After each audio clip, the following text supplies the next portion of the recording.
713조 원을 들여 사우디아라비아의 미래 도시를 짓는 네옴시티 프로젝트.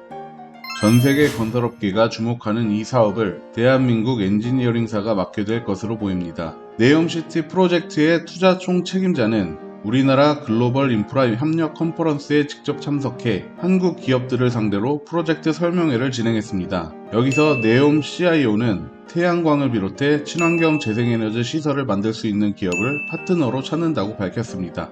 이쪽 측면에서 대한민국 엔지니어링사는 전세계 기업들과 비교해도 밀리지 않는 경쟁력을 갖추고 있습니다. 실력은 비슷한데 효율적인 가격과 정부의 적극적인 보조가 받쳐주는 거죠.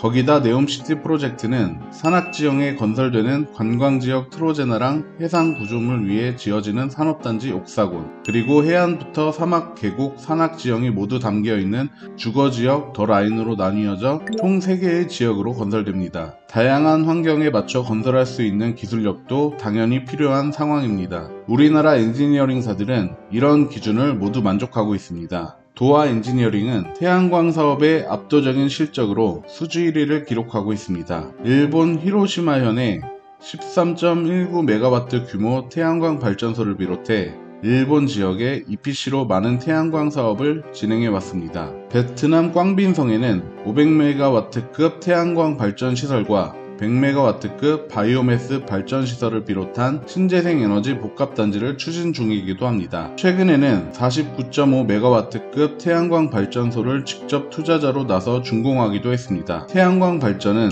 온도나 바람, 지형적 특성 외에도 많은 것들을 고려하고 계산해야 하는데 도하는 이걸 해결할 수 있는 실적과 경험이 있습니다. 어차피 패널은 기술력에서 크게 차이가 나진 않으니까 이런 부분에서 차이가 나는 겁니다. 유시는 해상풍력과 수열 발전 분야에서 국내 탑급 기술력을 보유하고 있습니다. 유시는 제주도, 완도, 신안과 같은 바닷가에 해상풍력 발전 사업을 진행 중이고 동해에서는 바닷물 위에 발전기를 띄우는 부유식 해상풍력도 추진 중입니다. 수열 발전도 강원도 지역의 타당성 설계와 기본 설계를 맡으면서 5건의 사업을 맡기도 했습니다. 부유식 해상풍력은 터빈이 해상에서 버틸 수 있는 기술력과 만들어진 전기를 육지로 끌고 오는 케이블이 중요한 포인트입니다. 게다가 가격도 기존 고정형 발전에 비하면 비싸기도 해서 아직 많이 추진되진 않는 분야인데 유신이 선두주자로 이끌어 나가고 있는 겁니다. 해안가를 접하고 있는 네옴시티가 모든 분야에서 에너지 발전을 고려한다면 당연히 해상풍력이나 수열 발전이 정답으로 나올 수밖에 없기 때문에 수주 가능성이 높은 분야인 셈인 겁니다. 한국종합기술도 수열에너지 활용사업, 바이오가스 수소화 사업 등 국내에 처음 시도되는 신재생 에너지 관련 사업들을 맡아오며 실력을 인정받고 있습니다. 특히 쓰레기 매립지에서 나오는 침출수를 발효해서 이때 발생하는 메탄가스를 포집하고 정제해 바이오가스를 만드는 기술을 세계 최초로 상업화에 성공한 경험도 갖고 있습니다. 최근에는 명진 풍력발전단지와 통진 풍력발전단지 설계도 맡으면서 2019년에 5건, 2020년 6건, 2021년 13건씩 맡았던 풍력발전 사업 실적을 올해도 이어나가고 있습니다. 안산 수소 시범도시 실시 설계,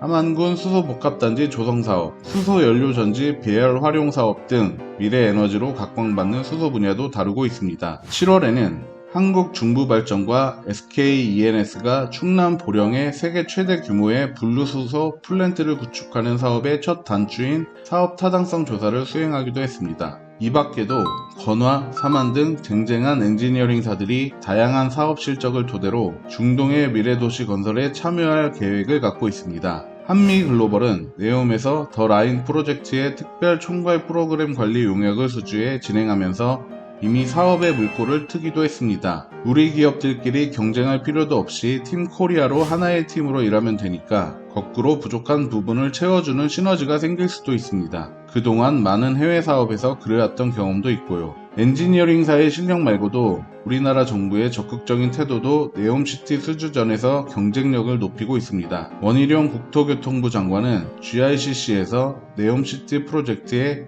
한국이 갖고 있는 모든 기술과 국력, 능력이 총동원되도록 할 것이라고 말하기도 했습니다. 직접 마나르 알 모니프 네옴 CIO를 만나 관련 브리핑을 직접 듣고 협력 방안을 모색하기도 했습니다. 거기다 국토부는 고유가 시대에 접어들면서 대규모 발주가 예상되는 중동 지역은 사우디 순방 등 고위급 외교와 함께 대규모 금융 지원을 추진한다고 밝혔습니다. 프로젝트별 민관합동 팀 코리아를 구성하고 인프라와 컨텐츠 등을 포괄하는 패키지 수주도 인관이 함께 발굴하겠다는 해외 인프라 수주 활성화 방안도 마련했습니다. 전 세계 최고 높이를 자랑하는 두바이의 부르즈 알리파를 건설하는 데 시공만 맡았던 우리나라가 이제는 전 세계 최고 수준의 미래 도시를 설계부터 담당할 수 있는 그날이 오길 기대합니다.